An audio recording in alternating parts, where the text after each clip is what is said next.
नमस्कार दोस्तों, JDS competition में आपका स्वागत है।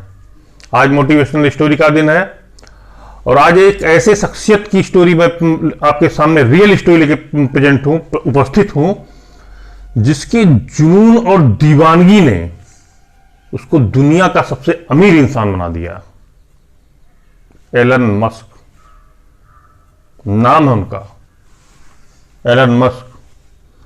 अमेजन कंपनी के जेफ बेजोस को पीछे छोड़ते हुए 1,85 अरब के साथ इसी जनवरी में वो दुनिया के सबसे अमीर इंसान बन गए। पहले उनके बारे में थोड़ा वो जान लेते हैं। दक्षिण अफ्रीका में वो मूल रूप से पैदा हुए, फिर कनाडा, फिर उसके बाद अमेरिका की सिटीजनशिप मिल गई उन्हें। लेकिन बचपन में बहुत शांत थे, 10 वर्ष की उम्र तक बहुत ही शांत थे। दक्षिण अफ्रीका में जब रहते थे वो किताबें, कॉमिक्स वगैरह पढ़ा करते थे। उनका जो ब्रेन था वो हाइपोथेटिकल था, इमेजिनेशन था, इमेजिन बहुत ज्यादा करते थे। इस ग्रह की बात, उस ग्रह की बात, ये क्यों नहीं, वो क्यों नहीं हुआ, तमाम तरीके की बातें।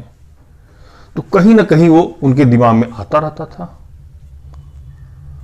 और जब 1999 तक तो कुछ नहीं कर पाए। 1999 में उन्होंने एक छोटे से अपनी कंपनी खोली। उसके पहले तक जितने भी ऑफिसर्स थे सब में अपना रिज्यूम डाला, बायोडाटा डाला, कहीं कोई नौकरी नहीं, कोई इनको पूछा ही नहीं। बड़ी सफलता देखिए। 1999 में अपनी छोटी सी कंपनी उन्होंने खोली, पेबिल साथ कंपनी का नाम था। आगे चल के कंपनी थोड़ा बहुत लाभ कमा के ये कंपनी भी बेच दिया इन्होंने। ईबे नामक कंपनी थी, उस कंपनी ने इसको खरीद लिया। इसी दौरान इनको बहुत ज्यादा घाटा भी हुआ था।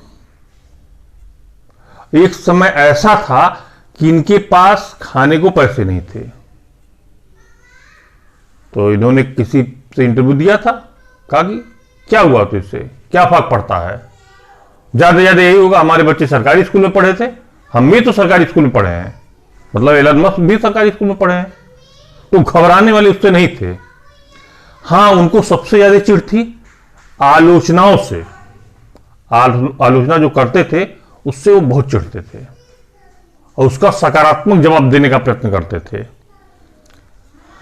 एक बार ऐसी घटना हुई, 30 साल की उम्र में वो रसिया पहुंच गए रॉकेट खरीदने के लिए। ये हम स्पेस भेजेंगे अंतरिक्ष में। इसी टाइप का जो भी उनके दिमाग में फर्टिलिटी थी वो किसी ऑफ बीट प्रोग्राम की तरफ जा रही थी। और जितने उन्होंने काम किए वो सब ऑफ बीट ही है। सामान्य लोग ऐसा नहीं सोचा करते हैं। जैसे उन्होंने टेस्ला कंपनी बनाई, उसके इस समय सीईओ हैं। वो कार निर्माता कंपनी है, वो कार बनाती है। वो कार इलेक्ट्रिक से चलती है। अब वर्तमान में आप देखते हैं, हम लोग डीजल और पेट्रोल की कार को ही देखा करते हैं, इलेक्ट्रिक वाली कार को देखते नहीं। लेकिन उनकी कंपनी इलेक्ट्रिक कार बनाती है। उन्होंने स्पेस एक्स का एक नींव रखा, मंगल ग्रह पर उपनिवेश बनाने का। वो भी एक प्रकार से ऑफबीट टाइप में है। तीसरा, उन्होंने सोलर एनर्जी सिस्टम, निजी घरों के लिए सोलर एनर्जी सिस्टम को भी उन्होंने लॉन्च किया। क्या दुनिया जीवाश्म ईंधन से थक चुकी है, बहुत ज्यादा समय तक रहने वाला नहीं है।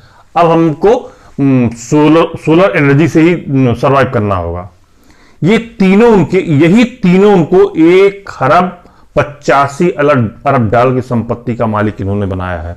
इसी तीनों चीज, यही ऑफबीट चीजें जो लीक से हटकर थी। ये इनका एक कहना है एलन मस्क का कि आप रणभूमि में उतरने से कभी भी घबराएं ना।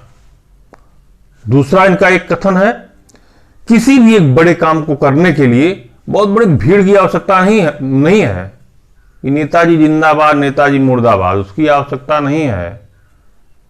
आप अकेले ही अगर डिसीजन ले लिए और डिटरमाइन है तो आप कर गुजरेंगे, ये ध्यान रखिए। और तीसरी बात इनकी है, आपको अपने आप को खुद से मोटिवेट करना होगा। कोई दूसरा व्यक्ति आके आपको मोटिवेट नहीं करेगा। खुद इतना मोटिवेट हो जाइए कि आपका जो टारगेट है उसको अचीव कर लीजिए। ये एलन मस्क हैं जो कि अपने कारनामों की वजह से, सकारात्मक कारनामों की वजह से दुनिया की सबसे बड़ी ऊंचाई पर पहुंच चुके हैं और आगे इनकी संपत्ति बढ़ती ही जा रही है, घटने का नाम नहीं ले रही है। सप्ताह में 120 घंटे काम करते हैं, यानी अगर आप एवरेज निकालेंगे तो प्रत्येक दिन 17 घंटे। क्या आप करते हैं?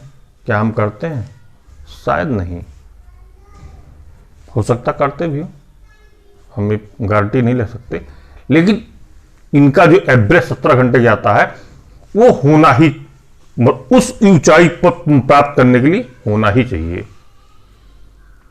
ये दोस्तों आज के एलन मस्क हैं जो इस समय दुनिया के सबसे अमीर व्यक्ति बन चुके हैं और इनके जीवन से अगर कुछ प्रेरणा आपको मिल सकती है या हमको मिल सकती है या किसी को मिल सकती है तो बेहतर बात होगी। हम लोग भी अपने डिसीजन को परिमार्जित करते हुए आगे बढ़ें, किसी अच्छे रास्ते की तरफ, कंपटीशन की लाइफ की में है, कंपटीशन लाइफ की तरफ बढ़ें, वहां पे सफलता गेन करें। जिस भी फील्ड के आप लोग हैं उसमें उस दिशा को, कुछ भी अगर इन्होंने अच्छा शब्द कहा तो हमें ग्रेप्स करना ही चाहिए। आज की ये मोटिवेशनल स्टोरी यहीं तक। धन्यवाद, नमस्कार।